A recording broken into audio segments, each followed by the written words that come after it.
Get back. Just a monopod. Actually one of my favorite tools. Also comes in handy as a weapon if you have kind of aggressive talent. But forget I said that.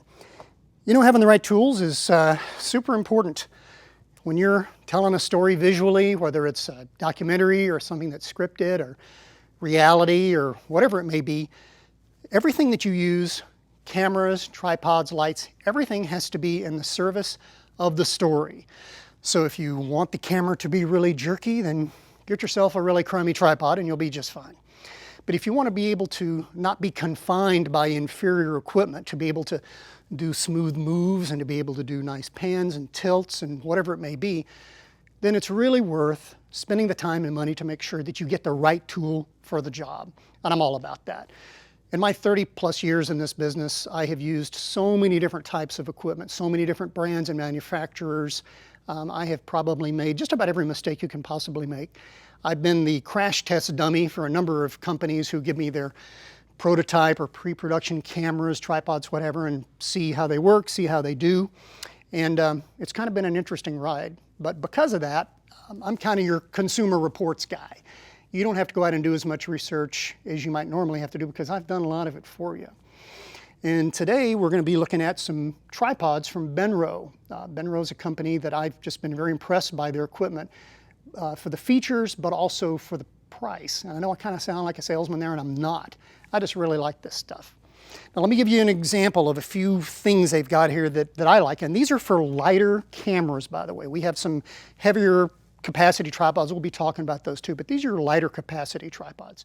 One thing that's important to keep in mind when you're looking at these tripods on Benro's website or a dealer's website or whatever, because they have a lot of tripods and they have a lot of legs and stuff, and you can get them in any kind of combination you want, is the number at the end of each one. For example, this is a BV4 and this is a BV6 and this is an F7, you know, and a lot of stuff keeping in mind.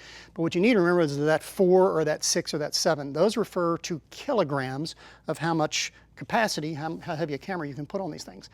And to compute that into English, or at least American English, you multiply that number by 2.2. So for example, a BV4 will hold about 10 pounds. The BV6 is going to hold around 14 pounds. The S7 down here is going to hold around 16 pounds. So just take that last number, double it, add a little bit more, and you'll know whether or not if your camera is rated for this. And you know, I'm sure they don't want me saying this necessarily, but I have found that almost all these tripods will hold more than what they're rated for. They may not perform in the way that you want them to, but they'll definitely hold more than that. And while we're on that note, I like a little bit heavier head than a lighter head, particularly if I'm working with small cameras. You know, when you've got something really light and small, it's like a feather. And if you put it on a very, very lightweight tripod, you know, your heartbeat will affect it. You know, your breathing certainly will. So I kind of vote for getting something a little heavier and beefier than it's rated for if you're using a very lightweight camera. I think you'll find that you'll get better performance out of those. And the same goes for the monopods. I really like Benro's monopods. I use these a lot. I use these heads on cameras that are actually way too heavy for them.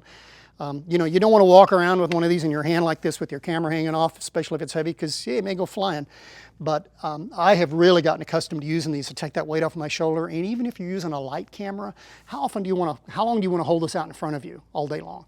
With a monopod, it makes a huge difference. You can do that all day. All of these tripods have a lot of really higher end features like lighted ball levels, which is pretty unusual for tripods in this price range. All of the BV tripods have stepped counterbalance, stepped tilt, and stepped drag control. That's hard to say. Try saying that 5 times. Which means instead of just variably adjusting the tilt or pan friction or the counterbalance to accommodate different weights of cameras, there actually is a dial that you turn and you can set it for whatever you want and it stays there. Same with the pan and tilt friction controls on here, which can be really handy. Some people like variable, some people like stepped, and you have choices here.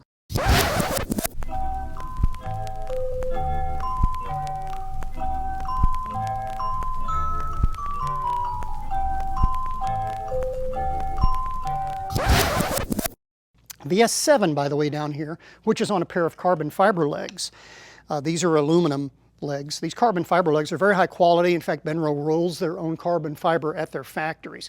This is a very lightweight, very versatile, and very cost-effective tripod. So if you have a lightweight camera that you don't need anything more than about 16 pounds on it or something like that, I would consider, giving this a close look. Now, all of these tripod heads you can get with the two-stage aluminum legs or with carbon fiber legs. You can mix and match them any way that you want.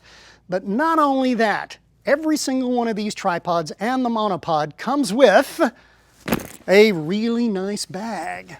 So this is, really first-class stuff on a coach budget.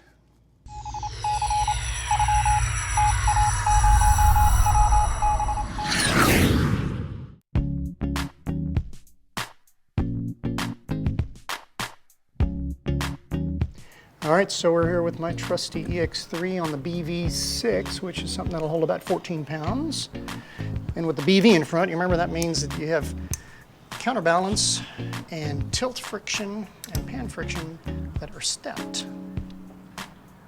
So this will easily hold my EX3. Love this EX3. And again, the acid test on these things is, can you do a smooth pan on a long lens? Any tripod you can zoom out all the way and do something nice.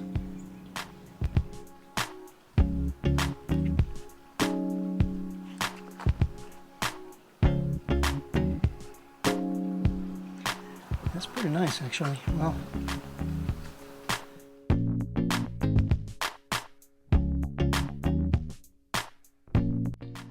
Well, I'm here with my buddy Jerry Hatton in Houston. How you doing, Jerry? Jody, good. How you doing? I'm fine. This is the wonders of technology. You don't even have to use satellite anymore to make this happen. Now, Jerry is a shooter. He's been doing this how long? Long enough to know better. I said 37 years, I think now. 78, 79, probably my first paying job. Now, you and I have done a lot of the same things. In fact, we've had a chance to work together a few times. What's some of the shows you work on so folks who don't know you will know? Shows I work on are the shows that call me. Well, yeah, there's that. Freelance. So whoever is willing or foolish enough to call. But most of my world has been broadcast, news and news magazine. Probably the reason I got into the business in the freelance side, I wanted to see if I could work for shows like 60, 48 hours. Front lines, things like that. So when you say 60, that's 60 minutes. You just toss that word 60 out there like it's a nothing. Yeah. That's the most celebrated magazine show in the history of television. Been around for a while. They'll probably be around for a while. Great organization, and just it's just a lot of fun. Jerry is a really high-end guy. He's very modest about it, but he has worked on the top news magazine shows really on the entire planet, has done it at a very high level for a long time. So I wanted to get some of this Benro gear to you and just get your perspective on that. How would this gear work into what you do, or would it? And what are your impressions from what you've seen so far? I'm curious. I was a little hesitant to try it, quite honestly. It's like, well, I'll play with it, Jody. Happy to look at somebody else's gear, but I was very impressed. It's lightweight. It's machined. Looks like it's machined pretty well. It holds up, and again, I'm coming from the world for as many years as I've been shooting, carrying heavy cameras, heavy tripods, but I'm moving into the world where I've got smaller, like C300, C100 Canon cameras, some prime, some regular Canon lenses. I don't have to have those unless I've got a long lens on there. I've been very impressed with it. I've really enjoyed the weight reduction as well as having the quality of the gear there. I've been quite impressed with it, and I've used them on a 48 shoot. I've used them on a 2020, like a 5-camera shoot. It's perfect for, 5 cameras in somebody's living room is like a D-Day invasion force rolling in their front room. So you just don't have the space sometimes even for a big sockler tripod. And I've found them to be really handy just to set up, put a camera on, and I can still do nice little moves on them. And just, we're getting older. At least I am. I don't know about you, but it's easier to, I can pick one of these things up and carry it around all day and not have to worry about another 8 pounds on top of that. And it's just really easy to, if I'm just going to do shoot and move, grabbing shots, which again, in my world, the prices of a lot of gear have come down, but the rates haven't gone up.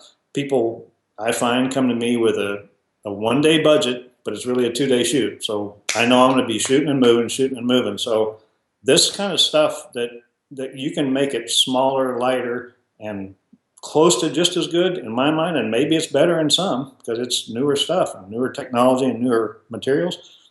What a bonus. Great deal.